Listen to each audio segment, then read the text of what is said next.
ಬೀಜ ಅವರು ಕೊಡ್ತಾರ, ಯಾವ ತರ ನಮ್ಮ ರೈತರಿಗೆ ಅನುಕೂಲ ಇದೆ ಅಂತಕ್ಕಂಥ ಒಂದು ಸಣ್ಣದಾದ ಮಾಹಿತಿಯನ್ನು ನಿಮ್ಗೆ ಕೊಡ್ತಾ ಹೋಗ್ತೀನಿ. ಈ ಫ್ಯಾಕ್ಟರಿಯಿಂದ ಬಂದಂತ ನಮ್ಮ ಮ್ಯಾನೇಜರ್ ಸರ್ಸ್ ಅವರೆಲ್ಲ ಇದ್ದಾರೆ, ಬರೀ ಅವ್ರೆಲ್ಲ ಒಂದು ಮಾಹಿತಿಯನ್ನು ತಿಳ್ಕೊಳ್ಳೋಣ. ನಮಸ್ಕಾರ ಸರ್. ನನ್ನ ಹೆಸರು ದಾದಾಪುರ ಅಂತ ಹೇಳಿದ್ರೆ ನಮ್ದು ಯೂಟ್ಯೂಬ್ ಚಾನಲ್ ಇದೆ. ನಮ್ಮ ಉತ್ತರ ಕರ್ನಾಟಕ ರೈತರಿಗೆ ಒಂದು ಅನುಕೂಲ ಆಗತಕ್ಕಂಥ ಅರ್ಜಿಗಾಗಿ ನಾವು ಒಂದು ಚಾನಲ್ ಮಾಡಿದ್ದೀವಿ. ಈ ಶುಗರ್ ಇದ್ದ ಬೀಜ ನೀವೇ ಕೊಡ್ತೀವಿ, ಏನು ಅಂತಕ್ಕಂಥ ಒಂದು ಸಣ್ಣ ಮಾಹಿತಿ ನಮ್ಮ ಇದ್ರ ಮುಖಾಂತರ ನೀವು ಪೂರೈಕೆ ಮಾಡ್ತೀನಿ. Yes sir. ಈ ಸ್ವೀಟ್ ಸ್ವರ್ಗಮ್ ಅಂತ ಸಿಹಿ ಜೋಳ ಅಂತ ಹೇಳಿ ನಾವು ಗೂಡಿ ಒಳಗೆ ಮತ್ತೆ ನಮ್ಮ ಲೋಕಲ್ ಭಾಷೆ ಒಳಗೆ ಕರಿತೀವಿ. ಇದನ್ನ ನಾವು ಅಡ್ವಾಂಟ ಕಂಪ್ನಿಯಿಂದ ತಂದಂಥ ಬೀಜದಿಂದ ನಾವು ಇದನ್ನ ರೈತರಿಗೆ ಕೊಟ್ಟು ಬಿಡುಗಡೆ ಮಾಡಿದ್ದೀವಿ.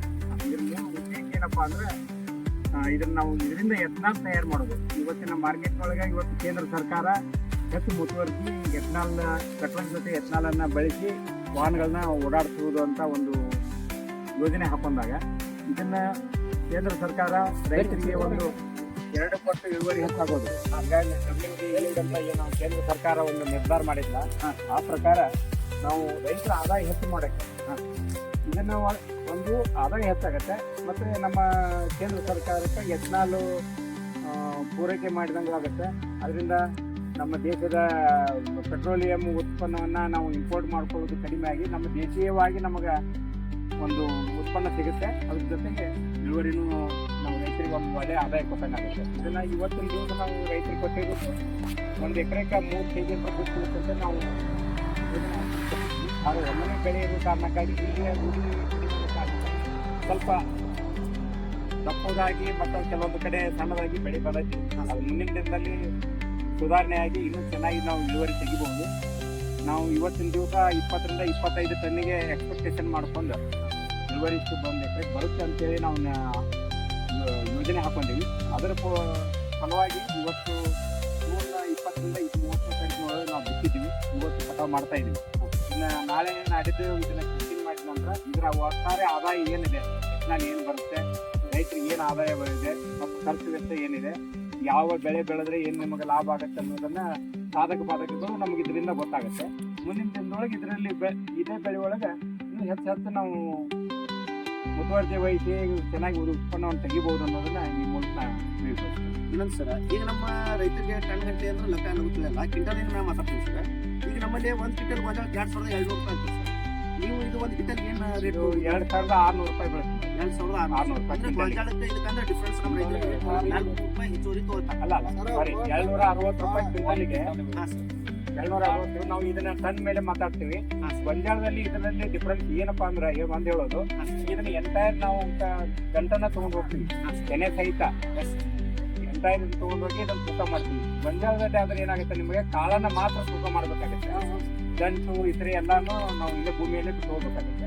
ಇದರಲ್ಲಿ ಪೂರ್ಣ ಗಂಟನ್ನ ಇನ್ನೂ ಹಸಿರಿಡುವ ನಾವು ತಗೊಂಡು ಹೋಗೋ ಕಾರಣಕ್ಕಾಗಿ ತೂಕನೂ ಸಿಗುತ್ತೆ, ಉತ್ಪನ್ನನೂ ಬರುತ್ತೆ. ಅಂದ್ರೆ ಈಗ ಗೊಂಜಾಳಕ್ಕೆ ಖರ್ಚು ಜಾಸ್ತಿ, ಖರ್ಚು ಕಡಿಮೆ. ಹೌದು ಸರ್. ಅಂದ್ರೆ ಅದಕ್ಕೆ ಪ್ರಾರಂಭದಲ್ಲಿ ಗೊಂಜಾಳದಲ್ಲಿನೂ ಒಂದು ಕೀಟನಾಶಕ ಹೊಡಿಬೇಕಾಗುತ್ತೆ. ಇದರಲ್ಲೂ ಪ್ರಾರಂಭ 1 ತಿಂಗಳು ಕೀಟನಾಶಕ ಮಾಡಬೇಕಾಗತ್ತೆ.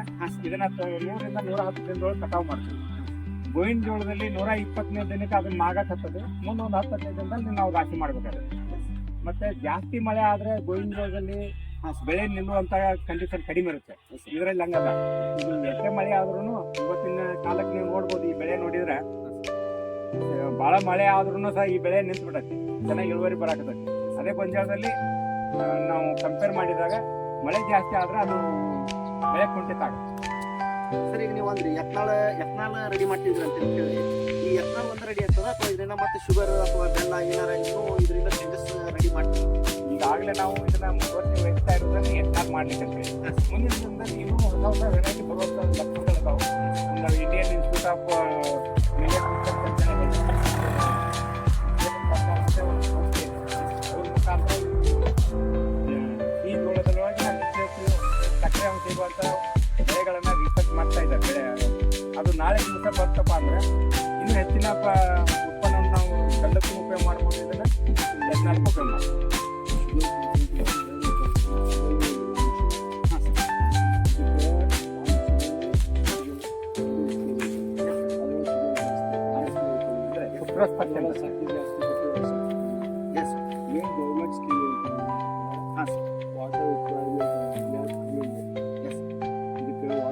ರೈತರು ಆದಾಯ ಹೆಚ್ಚು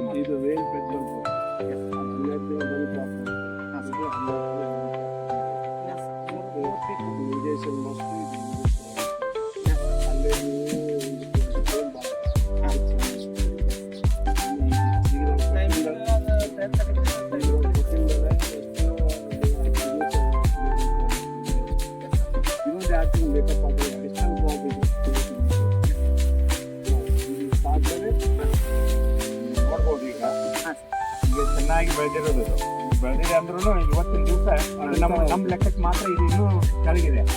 ಇದು ನಾವು ಸ್ಪೇಸಿಂಗ್ ಮೇಂಟೈನ್ ಮಾಡಿದಾಗ ಇದು ಕಡಿಮೆ ಅಂದ್ರೂ 1-1.5 ಇಂಚ್ ರೇಡಿಯಸ್ ಬಂದ್ಬಿಡುತ್ತೆ. ಅದು ಅಂದ್ರೆ ಇಷ್ಟು ದಿಪ್ಪ ಆಗತ್ತೆ. ಅದಕ್ಕೆ ಇದು ಜಾಸ್ತಿ ಒಂದರ ಮೇಲೆ ಒಂದು ಬಿದ್ದಾಗ ಈ ಬೆಳೆ ಕುಂಠಿತ ಆಗಿ ಮತ್ತೆ ಗಣಿತ ದಪ್ಪ ಆಗೋದಿಲ್ಲ, ಇದು ಕಬ್ಬು ದಪ್ಪ ಆಗಲ್ಲ. ಅದನ್ನ ನಾವು ಸ್ಪೇಸಿಂಗ್ ಮುಂದಿನ ದಿನದಲ್ಲಿ ಅನುಭವ ಆದಂಗೆ ಆ ಸ್ಪೇಸಿಂಗು ಮತ್ತೆ ಸಾಲಿಂದ ಸಾಲಿನ ಅಂತರ, ಕಾಲಿನ ಅಂತರ ಇವೆಲ್ಲಾನು ಮೇಂಟೈನ್ ಮಾಡಿದಾಗ ಇನ್ನೂ ಹೆಚ್ಚಿನ ಇಳುವರಿ ತೆಗಿತೀವಿ. ಅಂದ್ರೆ ನಮ್ಗ ಆದಷ್ಟು ನಮ್ಮ ಉತ್ತರ ಕರ್ನಾಟಕದ ಮಂದಿಗೆ ಒಟ್ಟು ಲಾಭ ಲಾಭ ಆಗಿ ಒಂದು ಕಡಿಮೆ ಸಮಯದೊಳಗೆ ಹೆಚ್ಚಿನ ಆದಾಯ ಸಿಗಬೇಕು. ಈಗ ಕಬ್ಬ ಆದ್ರ ಒಂದ್ ವರ್ಷದೊಳಗೆ 1 ಕಟಾವು, ಇದಾದ್ರೆ 3 ಕಟಾವು. ಅದು 3 ಕಟಾವಿನ ರೊಕ್ಕ ನಿಮ್ಗೆ ಜಾಸ್ತಿ ಬರ್ತದೆ ಅಂತ ನೀವು ಹೇಳಕತ್ತೀರಿ ಸರ್. ಆದಾಯವನ್ನ ನೀರಿನ ಮೂಲಗಳನ್ನ ನೋಡ್ಕೊಂಡಾಗ ಈಗ ಕಬ್ಬು ಬೆಳಿಬೇಕಪ್ಪ ಅಂದ್ರೆ 12 ತಿಂಗಳ ನೀರಿನ ನೀರಿನ ಅಂಶ ಕಮ್ಮಿ ಬೇಕು. ಹೌದು ಹೇಳೋದು ಇದನ್ನ ಬಟ್ ಏನು ಇದು ಖರ್ಚು ಕಮ್ಮಿ, ಅದು ಖರ್ಚು ಹೆಚ್ಚು.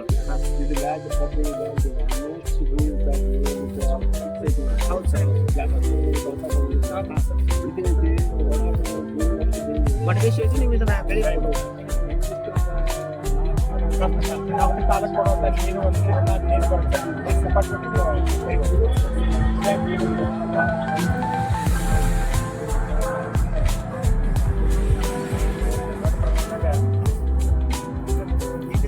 ನಾವು ಎಲ್ಲರಿಗೂ ಕೊಡ್ಬೇಕಾಗತ್ತೆ. ಯಾಕಂದ್ರೆ ಮುಂದಿನ ದಿನದೊಳಗೆ ಅವರು ಇನ್ನೂ ಹೆಚ್ಚು ರೈತರು ಇದನ್ನ ಬೆಳೆಯುವಂತ ಆಸಕ್ತಿ ಬರುತ್ತೆ. ಈಗ ನಾವು ಇವಾಗ ಇದನ್ನ ನೋಡ್ರಿ, ಇದನ್ನ ಇವತ್ತು ನಮ್ಗೆ ಇದನ್ನ ಏನು ಸ್ವೀಟ್ ಸ್ವರ್ಗಂ ಬೆಳಿಬೇಕಾದ್ರೆ ಒಂದು ಇದನ್ನ ನಮ್ಮ ಕೇಂದ್ರ ಸರ್ಕಾರದ ಸಂಸ್ಥೆ ಆದಂತ ನ್ಯಾಷನಲ್ ಶುಗರ್ ಇನ್ಸ್ಟಿಟ್ಯೂಟ್ ಕಾನ್ಪುರ್ ಅವರು ಮತ್ತೆ BPCL Bharat petroleum corporation limited ಅವರು ಮತ್ತೆ Indian institute of millet research ಅಂತ ಹೇಳಿ ಹೈದರಾಬಾದವರು, ಇದು ಟೋಟಲ್ 5 ಕಂಪನಿಗಳು ಮತ್ತೆ ಅಡ್ವಾಂಟ ಅಂತ ಒಂದು ನಮ್ಮ ನಿರಾಣಿ ಸಕ್ಕರೆ ಕಾರ್ಖಾನೆ ಜೊತೆ 5 ಜನ ಕೂಡಿ ಒಂದು ಕೊಲಾಬ್ರೇಷನ್ ನಲ್ಲಿ ಇದನ್ನೆಲ್ಲ ಕಾರ್ಯಕ್ರಮ ತಗೊಂಡಿದೆ. ಇದನ್ನ ಇವತ್ತು ನಮ್ಗೆ ನ್ಯಾಷನಲ್ ಶುಗರ್ ಇನ್ಸ್ಟಿಟ್ಯೂಟ್ ಪಟ್ಟಿರೋದು ಇದನ್ನ ಮಾತ್ರ 500 ಎಕರೆ ಬೆಳಿಲಿಕ್ಕೆ ಮಾತ್ರ. ಇದರ ಸಾಧಕ ಬಾಧಕಗಳನ್ನ ನೋಡುವ ಸಲುವಾಗಿ 500 ಎಕರೆ ಇದ್ರದ್ದು ಎಲ್ಲಾ ಟ್ರಯಲ್ಗಳು ನಾವು ಮಾಡ್ತಾ ಇದೀವಿ. ಇವಾಗ ಸಾಕಷ್ಟು ವಿಜ್ಞಾನಿಗಳು ಬಂದು ಪ್ಲಾಟ್ಗಳನ್ನು ಭೇಟಿ ಕೊಟ್ಟಾರ, ಬೇರೆ ಬೇರೆ ತಂತ್ರಜ್ಞಾನಿಗಳು ಬಂದಾರ. ಎಲ್ಲರೂ ಬಂದು ಇವತ್ತು ಪ್ರತಿಯೊಂದನ್ನು ಅಬ್ಸರ್ವೇಷನ್ ಮಾಡ್ತಾ ಇದ್ದಾರೆ. ಅದನ್ನ ಮಾಡಿ ಅದ್ರ ಪ್ರತಿಯೊಂದು ಮಾಹಿತಿಯನ್ನು ಇಟ್ಕೊಳಾಗುತ್ತಾರೆ. ಇದರಲ್ಲಿ ಬರುವಂತ ಬ್ರಿಕ್ಸ್ ಏನು, ಇದರ ಬಯೋಮಾಸ್ ಏನು, ಇದರಿಂದ ಬರುವಂತ TRS ಏನು, ಇದರಿಂದ ಪ್ಯೂರಿಟಿ ಏನು, ಎಲ್ಲನೂ ಚೆಕ್ ಮಾಡಿ ಇದನ್ನ ಸರಿಯಾದ ಒಂದು ದಾಖಲಾತಿ ಜೊತೆ ಇದನ್ನ ದಿನದಲ್ಲಿ ದೊಡ್ಡ ಪ್ರಮಾಣದಲ್ಲಿ ಇದನ್ನ ಬೆಳೆಸ್ಬೇಕು. ಜಿಲ್ಲಾ ವೈದ್ಯ ಮಣ್ಣುಗಳ ಚೇಂಜಸ್ ಎಲ್ಲಾ ಕಡೆ ಒಂದೇ ತರ ಬರ್ತದೋ ಅಥವಾ ಏನು ಚೇಂಜಸ್ ಬರ್ತದೆ? ಭೂಮಿ ಬೇರೆ ಬೇರೆ ಇರ್ಬೋದ್ರಿ, ಆದ್ರೆ ನಾವು ಮಾಡೋ ಪ್ರಾಕ್ಟೀಸ್ ಮಸಾರಿ ನೆಲ ಮತ್ತು ಸ್ವಲ್ಪ ಹೆಚ್ಚಿನ ಕಾಳಜಿ ತಗೋಬೇಕಾಗುತ್ತೆ. ಈ ಎರೆ ನೆಲದಲ್ಲಿದ್ದಾಗ ನಾವು 15 ದಿನಕ್ಕೊಂದು ನೀರು ಕೊಟ್ಟರು ನಡೆಯುತ್ತೆ. ಆದ್ರೆ ಅದೇ ಮಸಾರಿ ನೆಲದಲ್ಲಿ ಕಡಿಮೆ ಅಂದ್ರೂ 7 ದಿನಕ್ಕೊಂದು ನಾವು ನೀರು ಕೊಡಬೇಕಾಗುತ್ತೆ. ಸರ್ ಸೈಜಸ್ ತರ ತಪ್ಪ ಎಲ್ಲ ಸೇಮ್ ಬರ್ತದೆ. ಆದ್ರೆ ವಯಸ್ಸು ನೀರು ಮಾಡಬೇಕು. ನಾವು ಹೆಚ್ಚಾದಂಥ ಮಸಾರಿ ನೆಲ ಇದ್ದಾಗ ವಾರಕ್ಕೊಂದು ನೀರು ಕಂಪಲ್ಸರಿ ಕೊಡಬೇಕಾಗುತ್ತೆ. ಈಗ ಆಲ್ಮೋಸ್ಟ್ ಉತ್ತರ ಕರ್ನಾಟಕದಲ್ಲಿ ಎಲ್ಲ ಕಡೆನೂ ಕೊಟ್ಟಿರಿ ಸರ್. ಈಗ ನರ್ಮಂದ್ ಅಂತಲ್ಲ, ಇದನ್ನ ನಾವು 3 ಕಾರ್ಖಾನೆ ಕೊಟ್ಟಿದ್ದೀವಿ. ನಾವು 5 ವರ್ಷ ಕೊಡಬೇಕಾದ್ರೆ ಒಂದು ಅಂತ 4 ಇದು ಮತ್ತು ಪದಾರ್ಥ ಈ ಏರಿಯಾದಲ್ಲಿ ಮಾತ್ರ ಇದು ಕೊಟ್ಟಿದ್ದೀವಿ. ಇದು 5 ಎಕರೆಗೆ ಮಾತ್ರ. ಎಲ್ಲ ಫೀಲ್ಡ್ನಲ್ಲಿ ಎಲ್ಲ ರೀತಿಯ ಮಣ್ಣಿನ ಗುಣಗಳನ್ನು ಏನು ಇಳುವರಿ ಬರ್ತದೆ ಅನ್ನೋದು ತಿಳ್ಕೊಳ್ಳೋದು. ನೀರಿನೆಲ್ಲ ಇರ್ಬೋದು, ಇನ್ನೊಂದು ಸ್ವಲ್ಪ ಕೆಂಪು ನೆಲ ಇರ್ಬೋದು, ಎಲ್ಲ ಗುಣದಲ್ಲಿ ಎಲ್ಲ ಮೂಲದ ನೀರುಗಳು, ಒಂದು ಮಳೆ ಇರ್ಬೋದು, ಬೋರ್ ಇರ್ಬೋದು, ಎಲ್ಲ ನೀರಿನ ಮೂಲದಲ್ಲಿ ಯಾವ ರೀತಿ ಬರುತ್ತೆ ಅಭ್ಯಾಸ ಮಾಡಲಿಕ್ಕೆ. ಆಯ್ತು. ಬೀಜದ ಮೇಗಿಂದ ಜೋಳ ಮತ್ತೆ ಎಂತ ಯೂಸ್ ಆಗ್ತದೆ ಸರ್? ಇದು ಹಳ್ಳಿ ಬೀಜಕ್ಕಾಗಿ ಅಥವಾ ಜನಗಳಿಗೆ ತಿನ್ನೋಕ್ಕಾಗಿ ಇದಕ್ಕೂ ಬರೋದು. ಇದು ಕಾಳನ್ನು ಸಹಿತ ನಾವು ಕೃಷಿಗೆ ಕಳಿಸ್ತೀವಿ. ಇದು ಯಾಕಂದ್ರೆ ಕಾಳು ಅದು ಗಟ್ಟಿ ಆಗೋಕ್ಕಿಂತ ಮುಂಚೆನೆ ನಾವು ಕಾರ್ಖಾನೆ ಕಳಿಸ್ಬೇಕಾಗುತ್ತೆ. ಗಟ್ಟಿ ಆದ್ರೆ ದಂಟು ಇದೇನಿದೆಲ್ಲ ಇದು ಒಣಗಿ ಬಿಡುತ್ತೆ. ಇದು ಒಣಗಿ ಅಂದ್ರೆ ಇದರಲ್ಲಿ ರಸ ಇಲ್ಲ. ರಸ ಇರ್ಲಿಲ್ಲಪ್ಪ ಅಂದ್ರೆ ಇದು ಎತ್ತನಕ್ಕೆ ಕಾರ್ಖಾನೆ ಒಯ್ಯಲಿಕ್ಕೆ ಯೋಗ್ಯ ಅಲ್ಲ.